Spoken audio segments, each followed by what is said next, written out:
किया जा रहा है, किया जा रहा है, नहीं किया जा रहा है? जोर से बोलो, दिल्ली तक सुनाई देना चाहिए। देखिए, पब्लिक सेक्टर एंटरप्राइज है, इसका आस्ते आस्ते नरेंद्र मोदी जी और उनकी सरकार इसका आस्ते।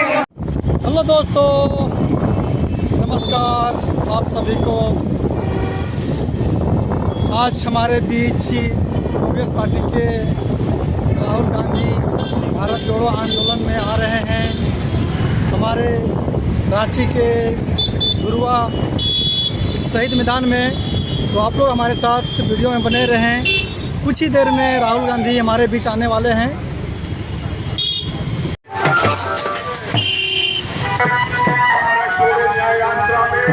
दोस्तों नमस्कार, आप लोग देख पा रहे हैं राहुल जी का स्वागत के लिए सभी लोग रैली में निकले हुए हैं और सभी लोग शहीद मैदान में जा रहे हैं।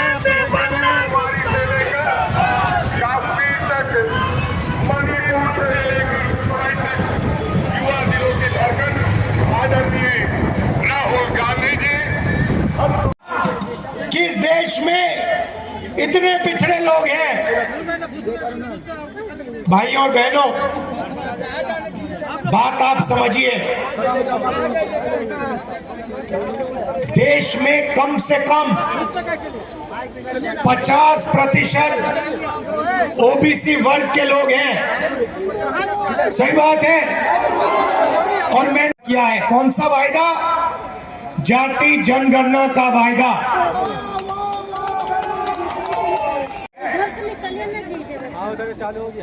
अब मैं आपको ये बोल क्यों रहा हूं? क्योंकि ये जो एचईसी के लोगों को तंग किया जा रहा है, ये पिछड़े वर्ग के लोग हैं, ये आदिवासी हैं, ये दलित हैं, और इनको आदिवासियों से, रोजगार छीनने का, पिछड़ों से, गरीब जनरल कास्ट के लोगों से, माइनॉरिटी के लोगों से चोरी है। ये हो रहा है। सही बात है। आप देखिए, किसी दिन आप अदानी जी की कंपनी की लिस्ट निकालिए, अदानी की कंपनी की लिस्ट निकालिए और मैनेजमेंट की टीम देखिए। अदानी की कंपनी में आपको एक पिछड़ा नहीं मिलेगा, एक दलित नहीं मिलेगा, एक आदिवासी नहीं मिलेगा, एक गरीब जनरल कास्ट का व्यक्ति नहीं मिलेगा। और इसको, इस एक व्यक्ति को देश की पूरी पूंजी पकड़ाई जा रही है। सड़कें, पुल, स्टोरेज की facility, solar power, wind power, जो भी ये व्यक्ति चाहता है इसको मिल जाता है। डिफेंस में देश की रक्षा सेना करती है। आप देख लीजिए, सारे के सारे कॉन्ट्रैक्ट्स, हथियार के कॉन्ट्रैक्ट, ड्रोन के कॉन्ट्रैक्ट, ये सारे के सारे इसी एक व्यक्ति को दिए जा रहे हैं। क्यों? क्यों? अजय, क्योंकि हिंदुस्तान के प्रधानमंत्री चाहते हैं, इसीलिए इस एक व्यक्ति, इस देश में पिछड़े लोग कितने हैं, आदिवासी कितने हैं, दलित कितने हैं, इसके पीछे सोच है। भाइयों और बहनों, आप किसी प्राइवेट कंपनी में जाइए, किसी भी प्राइवेट कंपनी में जाइए और वहां पूछिए यहाँ पे पिछड़े लोग कितने हैं, दलित कितने हैं, आदिवासी कितने हैं, आपको एक नहीं मिलने वाला। फिर आप जाइए हिंदुस्तान की सरकार में, जाइए 90 लोग हिंदुस्तान की सरकार को चलाते हैं, आईएएस ऑफिसर हैं, पूरे के के पूरे बजट को ये कंट्रोल करते हैं। हिंदुस्तान की सरकार 10 रुपए खर्च करती है तो रुपए कहां खर्च होंगे ये 90 लोग निर्णय लेते हैं। 90 में से आदिवासी कितने, दलित कितने, पिछड़े कितने आप जानते हो? देखो सन्नाटा छा गया, सब चुप हो गए। भाइयों और बहनों, 90 में से सिर्फ 3 ओबीसी वर्ग के लोग हैं और 100% बजट में से ओबीसी वर्ग के अफसर सिर्फ 5% कंट्रोल करते हैं। मतलब अगर हिंदुस्तान की सरकार 100 रुपए बजट में बांटती है तो 5 रुपए का निर्णय। आपकी ना सरकार में हिस्सेदारी, ना कॉर्पोरेट सेक्टर में हिस्सेदारी। आप जाइए, लिस्ट निकालिए, प्राइवेट अस्पतालों की लिस्ट निकालिए, उसमें देखिए, उसमें आपको दलित नहीं मिलेगा, मैनेजमेंट में एक ओबीसी नहीं मिलेगा, एक मालिक नहीं मिलेगा, एक आदिवासी, एक दलित, कोई नहीं मिलने वाला उसमें। फिर आप प्राइवेट यूनिवर्सिटीज की लिस्ट निकालिए, कॉलेजेस की लिस्ट निकालिए, उसमें आपको एक पिछड़ा नहीं मिलेगा, एक मालिक आपको पिछड़ा नहीं मिलेगा, एक मालिक दलित नहीं मिलेगा, एक मालिक आदिवासी नहीं मिलेगा। फिर आप जाइए और कहिए ठीक है, कॉर्पोरेट सेक्टर में नहीं मिला, सरकार में नहीं मिला, अस्पतालों में नहीं मिला, यूनिवर्सिटी कॉलेज में नहीं मिला। और फिर आप लिस्ट निकालिए जो कॉन्ट्रैक्ट से काम करते हैं, कॉन्ट्रैक्ट लेबर की लिस्ट निकालिए और उस लिस्ट में आपको सिर्फ ओबीसी, दलित और आदिवासी मिलेगा और कोई नहीं मिलने वाला।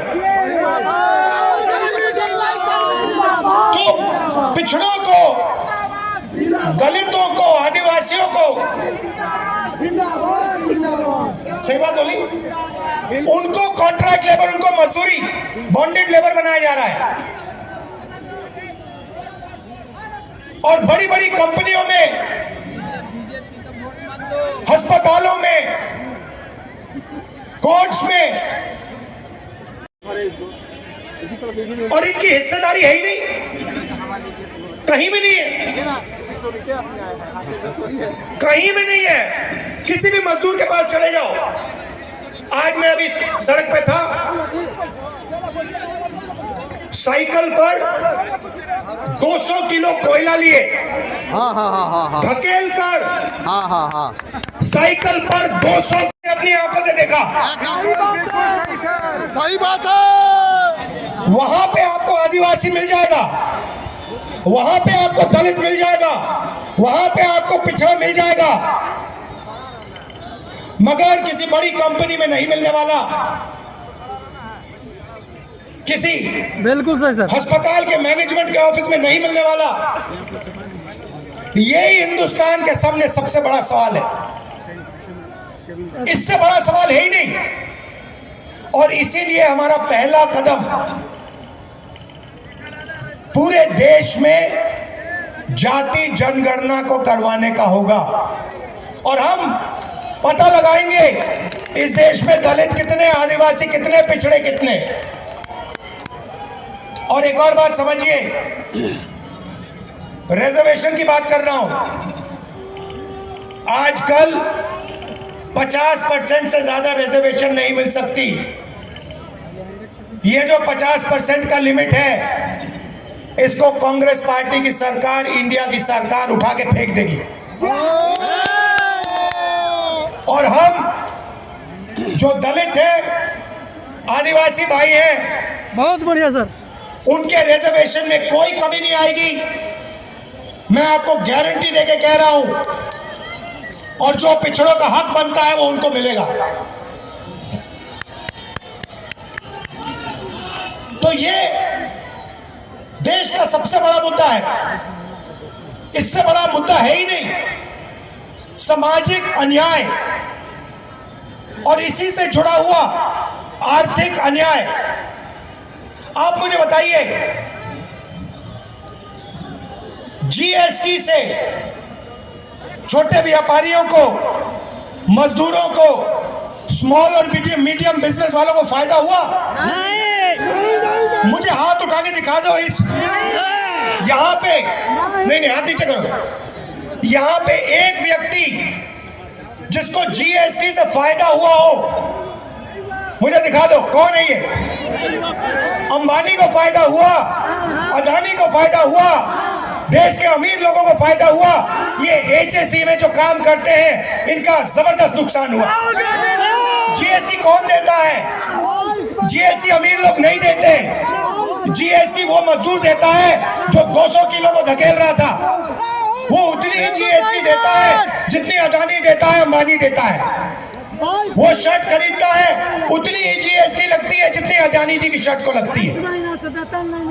तो पैसा कहां से जा रहा है? बजट का पैसा कहां से जा रहा है?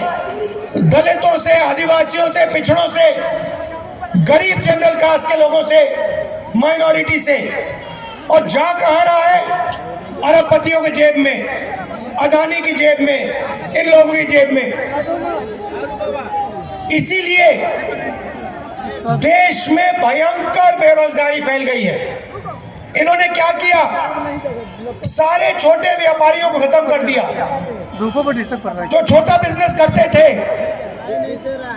जो स्मॉल और मीडियम बिजनेस करते थे, उनको सबको मार दिया। 2 हथियार का प्रयोग किया इन्होंने। पहले प्रधानमंत्री ने झूठ बोला और कहा कि मैं काले धन के खिलाफ लड़ाई लड़ रहा हूं और नोटबंदी कर दी। नोटबंदी ने हिंदुस्तान के सब छोटे बिजनेस वालों को खत्म कर दिया, उड़ा दिया। ये अदानी जी के लिए काम किया। उसके बाद जीएसटी लागू कर दी। नतीजा हुआ कि आज हिंदुस्तान का युवा रोजगार पा ही नहीं सकता। जितना भी ढूंढना है ढूंढ लो। मैं झारखंड के युवाओं से कह रहा हूं, देश के बाकी युवाओं से कह रहा हूं, जितना आपको ढूंढना है ढूंढो। नोटबंदी के बाद, जीएसटी के बाद, नरेंद्र मोदी जी की पॉलिसीज के बाद छोटे बिजनेसेस हैं ही नहीं। ये देश की रीढ़ की हड्डी है, ये बेरोजगार देते हैं, इनको खत्म कर दिया। तो जब तक दिल्ली की सरकार नहीं बदलेगी, तब तक इस देश में युवाओं को रोजगार नहीं मिल सकता। सीधी बात है। देश को बता दीजिए कि आप जैसे पिछड़े वर्ग के लोग कितने हैं। उसके एकदम बाद नरेंद्र मोदी भाषण देते हैं, कहते हैं भाई और बहनों, देश में 2 ही जात है। का समय आया तो नरेंद्र मोदी जी कहते हैं इस देश में तो जात ही नहीं है। और जब वोट लेने का समय आता है तो नरेंद्र मोदी कहते हैं मैं तो ओबीसी हूं, मैं तो ओबीसी हूं। आप कैसे ओबीसी हैं? तो देश में सामाजिक न्याय, अन्याय, आर्थिक अन्याय, महिलाओं के खिलाफ अन्याय, किसानों के खिलाफ अन्याय, मजदूरों के खिलाफ अन्याय, ये 5 बड़े बड़े अन्याय हो रहे हैं। और ये हर रोज कहीं ना कहीं आपको दिखेंगे। ये सरकार को, मोदी जी को नहीं दिखते, उनके मंत्रियों को नहीं दिखते, मगर बाकी हिंदुस्तान को हर रोज ये दिखते हैं। और इन अन्याय के खिलाफ हमने न्याय यात्रा शुरू की है। ये हमारा लक्ष्य था। हिंसा से कुछ नहीं होने वाला, कुछ नहीं होने वाला। बेरोजगारी फैलेगी, महंगाई बढ़ेगी, यही होने वाला है। और ये आपको पिछले 10 साल में दिखा है। जितनी नफरत बढ़ती है, जितनी हिंसा बढ़ती है, उतनी बेरोजगारी बढ़ती है, उतनी महंगाई बढ़ती है, उतना पैसा अदानी जी का बनता है। तो ये हो क्या रहा है? ये आपको लड़ाते हैं, एक दूसरे से लड़ाते हैं और आपसे कहते हैं देखो, एक धर्म दूसरे धर्म से लड़ो, एक जात दूसरी जात से लड़ो, एक भाषा दूसरी भाषा से लड़ो। समाज में हिंसा फैलाते हैं और फिर आपकी जेब में से आपका पैसा उठा के अदानी जी की जेब में कर देते हैं। यही हो रहा है। राहुल गांधी जिंदाबाद जिंदाबाद और राहुल गांधी जिंदाबाद। आखिरी बात आपसे कहना चाहता हूं, यहां पे आपकी सरकार को ये क्यों हटाए? क्योंकि ये इस बात को एक्सेप्ट नहीं कर सकते हैं कि झारखंड में आदिवासी चीफ मिनिस्टर है। ये इस बात को एक्सेप्ट ही नहीं कर सकते। इसीलिए इन्होंने हमारी सरकार को हटाने की कोशिश की और कांग्रेस पार्टी, जेएमएम सब मिलकर बिल्कुल इनके सामने एक लाइन में खड़े हो गए। और क्या हुआ? सरकार बच गई। ये हर प्रदेश में करते हैं, जहां भी उनको चांस मिले ये या सीबीआई का प्रयोग करके, ईडी का प्रयोग करके, इनकम टैक्स का प्रयोग करके या पैसा देकर ये यही काम करते हैं। लोकतंत्र पे ये आक्रमण कर रहे हैं, संविधान पे ये आक्रमण कर रहे हैं। उल्टा है, उसको नीचे कर। क्योंकि ये जनता की जो आवाज है इसको दबाना चाहते हैं। और कांग्रेस पार्टी, हमारा गठबंधन, इंडिया गठबंधन, लोकतंत्र की जो आवाज है उसको कभी नहीं दबने देगा। तो आप सब यहां आए, आपने इतनी हमारी मदद की, सड़कों पे लाखों लोग निकले। मोदी मीडिया, देखिए मोदी मीडिया, मैंने पहले कहा प्रेस के हमारे मित्रों, मगर ये हमारे मित्र नहीं है, ये हमारे मित्र नहीं है। ये रिपोर्टर ही ये हो सकते हैं बेचारे, मगर इनके जो मालिक है वो हमारे मित्र नहीं है। मालिक दलाल है, मोदी का उनके मित्र दूसरे हैं। अडानी। तो आप सबसे मैं धन्यवाद करना चाहता हूं कि आप लोकतंत्र के लिए लड़ रहे हो, हम संविधान के लिए लड़ रहे हो और आप इस देश की रक्षा कर रहे हो, देश की रक्षा कर रहे हो। आखिरी बात, नहीं बोलो, जोर से बोलो। नहीं, एक सेकंड, जोर से बोलो। ये देखो, सरना कोड देना होगा और ये काम हम आपके लिए करवा के डिलीवर कर देंगे। घबराइए मत, डरिए मत। धन्यवाद, जय हिंद।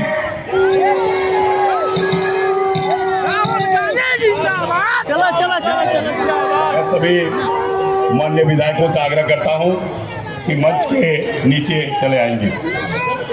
मंच के चीजें कतारबद्ध होकर सारे माननीय विधायकों से, माननीय विधायकों से आग्रह है कि नीचे मंच के नीचे कतारबद्ध हो लेंगे। और अब हमारे मंच आदरणीय राहुल गांधी जी, हमारे बीच उनसे राहुल गांधी विधायक क्रमवार वेट करेंगे। गांधी जी जाने लगे।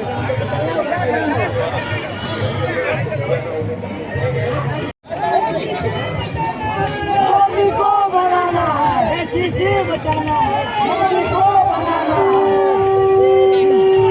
मोदी को बनाना है, मोदी को बनाना है,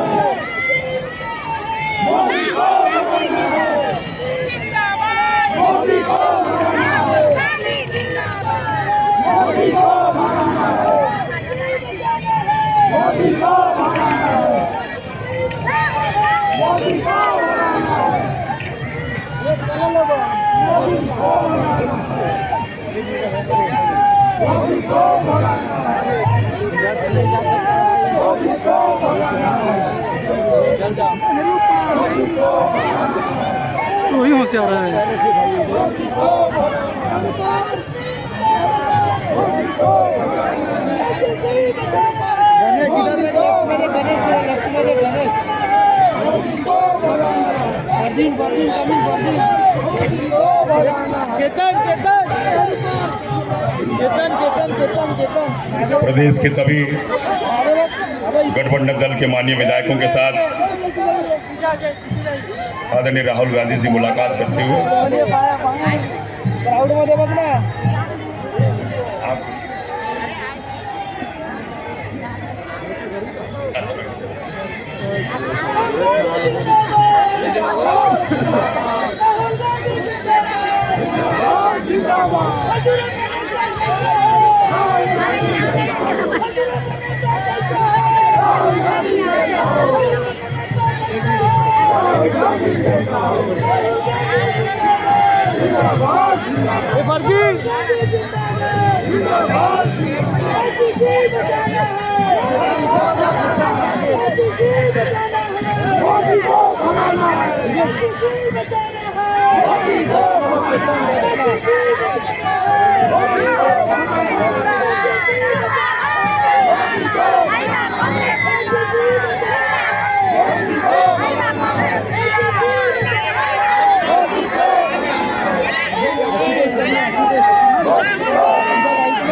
अरे इधर सामने वाले सामने तेरे इधर सामने एकदम सामने देख अरे इधर सामने देखना हेलो हेलो हेलो अबे इधर ओए अबे अंधे सामने देख सामने देख बोल रहा हूँ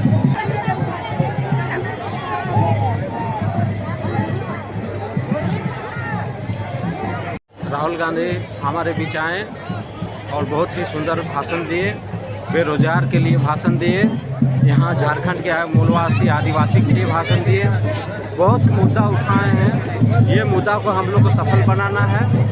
ये मुद्दा हम लोग को बेरोजगार जो जितना भी पढ़े लिखे लड़का लोग हैं सभी के लिए ये मुद्दा जोर शोर से हम लोग को कांग्रेस को सपोर्ट करना है और इस मुद्दा के लेकर लड़ना है। हमें कांग्रेस को केंद्र में सरकार बनाना है सब मिल के। जय हिंद। वंदे मातरम, वंदे मातरम। भारत माता की जय। तो देख रहे हैं आप लोग दोस्तों, काफ़ी ज़ोर शोर से गांधी जी का स्वागत के लिए मंच बनाया गया और यहाँ पे रांची में शहीद मैदान में काफ़ी भीड़ है और बड़े बड़े पोस्टर लगाए गए हैं गांधी जी का और हेडर के ऊपर पोस्टर चिपकाया गया। आप लोग देख पा रहे हैं यहाँ पे 8 से 10 हेडर लगाया गया है और उस हेडर में गांधी जी का पोस्टर चिपकाया गया है और बहुत ही गाजे बाजे के साथ में यहाँ पे आज गांधी जी का स्वागत किया गया हमारा रांची में और काफ़ी जनसंख्या है। आप लोग आज देख पा रहे हैं।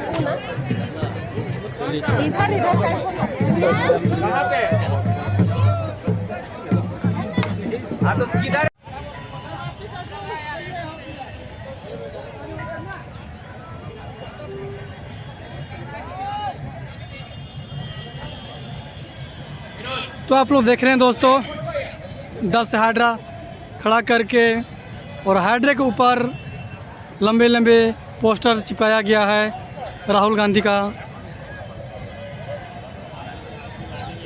और फील्ड में आप लोग काफ़ी देख पा रहे हैं इतने सारे चेयर लगा हुआ है।